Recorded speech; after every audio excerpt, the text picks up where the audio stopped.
Hosted by you/throwrunaninja. So, I, 33F, have been married to my husband Kevin, 35M, for 5 years. We have a 3-year-old daughter, and I'm currently pregnant with twins, boy and girl. My brother-in-law, Terrence, 38M, has been married to his wife, Jess, 39F, for 7 years. Jess and I are total opposites. Jess is an extrovert. She's kind of loud, boisterous, and some would even say abrasive. I'm an introvert. I'm not quiet or shy, but I am reserved. I'm also very observant. The first time I met Jess, I told Kevin that we would be like oil and water. We have never been overtly hostile towards each other but have also never gone out of our way to bond. Unfortunately, Terrence and Jess had fertility issues for several years before finally having their son a couple of weeks ago. Prior to this, Jess was very odd towards us when I was pregnant with our daughter. The best way to describe it is hot and cold.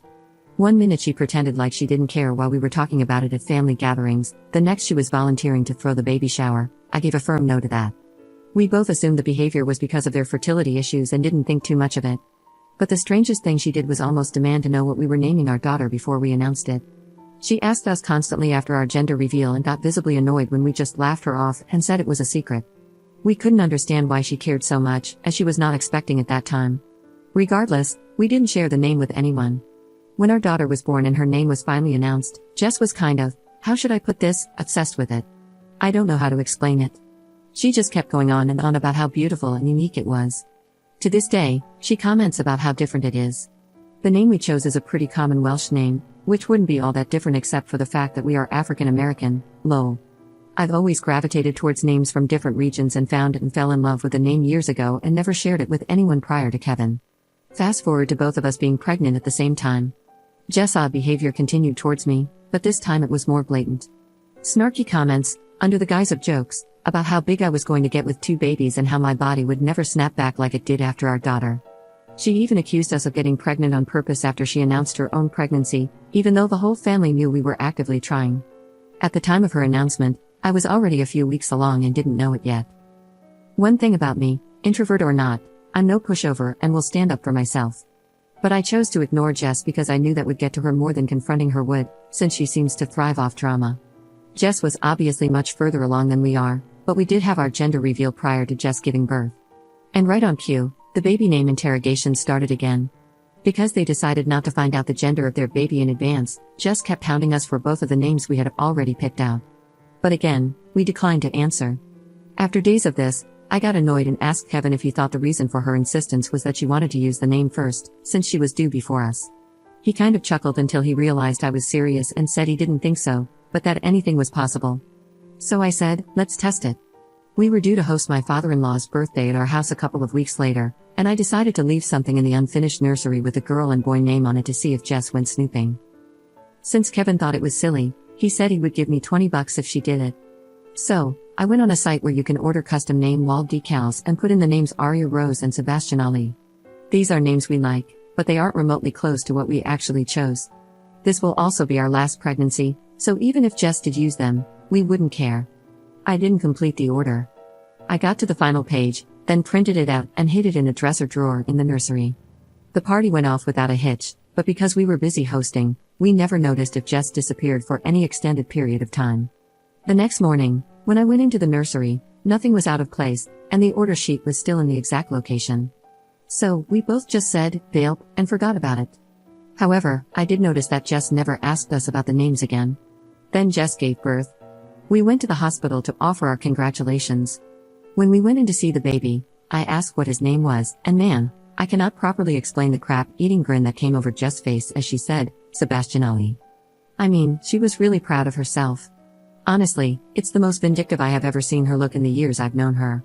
But instead of reacting the way she was expecting, I put on a performance like I had graduated from Juilliard. Oh my gosh, that's such a great name. He's so cute, look at his whittle face. Oh, I just love him so much. Welcome to the world, Sebastian. Andy is gonna spoil you rotten. I mean, I was laying it on thick without an ounce of bother. The range of emotions on Jess' face went from shock to confusion to rage in the span of maybe 17 seconds. Meanwhile, my husband was holding in the laugh of the century. We later said our goodbyes, and in the elevator, he gave me the $20 while almost crying from laughter. All I could say was, like I thought. This was 2 weeks ago, and we haven't seen them since because we wanted to give them time to settle in with a new baby. I have heard from my mother-in-law that Jess doesn't seem as thrilled about motherhood as she thought she would be, considering how long it took them to conceive, but she said it might just be baby blues. Obviously, I think Jess is just disappointed that her petty move didn't have the desired effect on us. I did share this with my sister, and while she laughed initially, she did say it was kind of a jerk move. Edit. For those asking about my daughter's name, I put it in the comments, but I'll share it here too as I don't mind sharing now. Her name is Karis. And yes, I stole it from Michael Douglas and Catherine Zeta-Jones, lol. I think it's a gorgeous name, and more people should use it. Update 12 days later. Hey you all, thanks for the responses to my original post. The comments were funnier than I was expecting and kept me and my husband pretty entertained. I tried to respond to as many as I could before they got away from me. I've gotten some messages asking for an update, but nothing major has really happened. Jess didn't break into my house to push me down the steps and steal my kid, lol. I did get some additional info, though, that I can pass along. Before I get to that, I want to give a little context about my relationship with Jess to explain why I did what I did. To put it plainly, Jess and I have been in a one-sided beef since the day Kevin and I started dating. I give her zero thought if I don't have to, and yet, I live rent-free in her mind. Based on snide comments she's made over the years, the reason why is jealousy. Kevin and I dated for only a year before we got engaged. We were then married within 6 months of that engagement. We had an actual wedding with a ceremony and reception, went on a honeymoon, bought a house in the suburbs, and got pregnant in rapid succession. Both of us have good careers and are financially stable. My mother-in-law, father-in-law, and great-mother-in-law all adore me. There is a churchy reason behind this that I will spare you from. Jess and Terrence did not have a similar path. They had been on and off since they were 19-20, with Terrence never really wanting to commit. During one of their breaks, Terrence got a friend with benefits pregnant and now has an 11-year-old son. This has always been a sore subject with Jess due to her fertility struggles, fibroids. When they finally got back together, she pressed him for marriage until he relented and gave her a shut-up ring.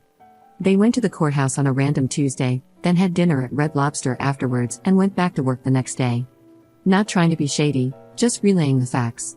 They now live in a 2-bedroom apartment in a high cost of living city while working hourly jobs.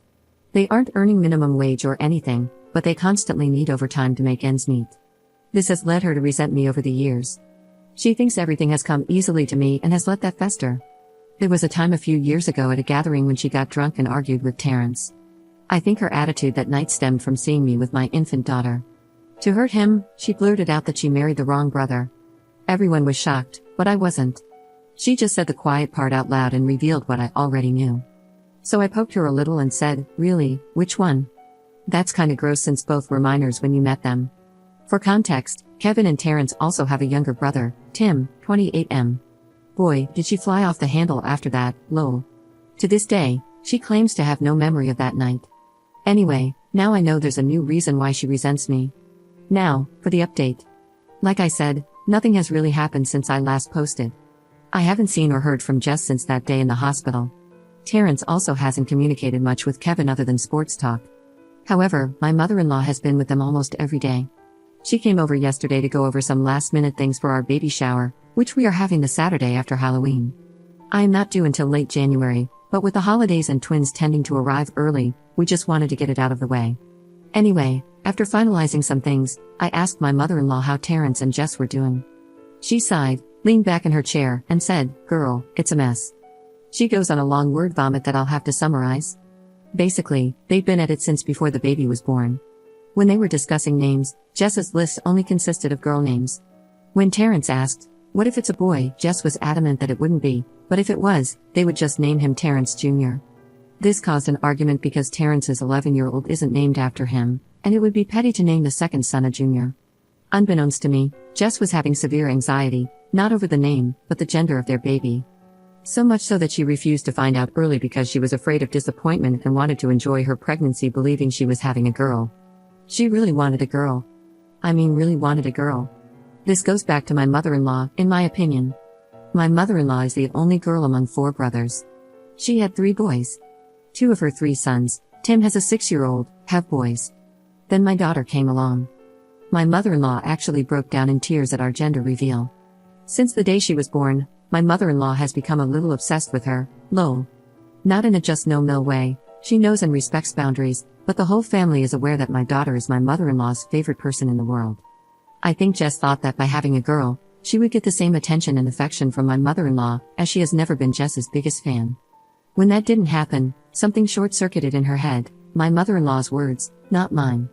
Before we arrived at the hospital that day, they were still fighting over a name. So I guess when I showed up, she just blurted it out. While I still think it was to hurt me, it seems like it was also because she hadn't allowed herself to consider any other name since she didn't want a boy. I mentioned in the first post how I noticed her expression, but I completely failed to notice Terrence's. He was pissed. Jess had never mentioned that name to him before, and he had no clue where it even came from. He also hated it. He refused to sign off on it, and they left the hospital without a name. In our state, you only have 7 days from birth to register a name. She eventually told Terrence to pick the name himself, saying she didn't care anymore. So, he did. He swapped out Sebastian for Jordan but kept Ali, yes, after Michael and Muhammad, lol. According to my mother-in-law, since they've been home, Jess has shut down emotionally. She's been doing all the motherly things, but there's a disconnect. My mother-in-law said Jess finally broke down to her a few nights ago, admitting that she'll likely never have a daughter due to her age and what it took to get pregnant in the first place. I think that will bring them closer together since my mother-in-law never got the daughter she wanted either. I also felt bad hearing that because, regardless of how I feel about her as a person, I do have a heart and would never want to punch down on her if she's in the throes of postpartum depression. Jess still hasn't admitted to snooping, so I haven't admitted to setting her up. A few comments said I should never confess, but I think I will at some point, mainly because I don't care, lol. I am more than willing to burn a bridge while I am still standing on it. But now simply isn't the time. So that's it. That's the lackluster update. Jess is invited to my baby shower, so I might be back in a couple of weeks depending on how that shakes out.